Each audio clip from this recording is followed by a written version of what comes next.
నమస్కారం ఘంటారావానికి స్వాగతం. ముందుగా ప్రధానాంశాలు. మంత్రులపై వస్తున్న ఆరోపణల్ని ఖండించిన కోమటిరెడ్డి, కుటుంబాలను ఇబ్బంది పెట్టేలా రాతలు రాయొద్దని హితవు.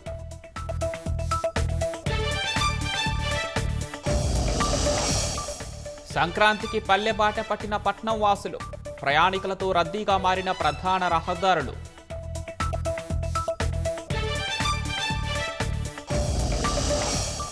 వరంగల్లో పిల్లలను కిడ్నాప్ చేసి విక్రయిస్తున్న ముఠా అరెస్ట్, 4 చిన్నారులను రక్షించిన టాస్క్ ఫోర్స్ పోలీసులు.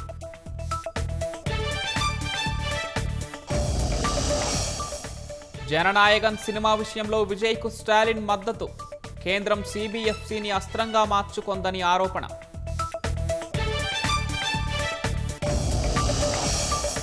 ఒడిశా రౌర్కెలాలో కుప్పకూలిన చార్టర్డ్ ఫ్లైట్, స్వల్ప గాయాలతో బయటపడిన ప్రయాణికులు, సిబ్బంది.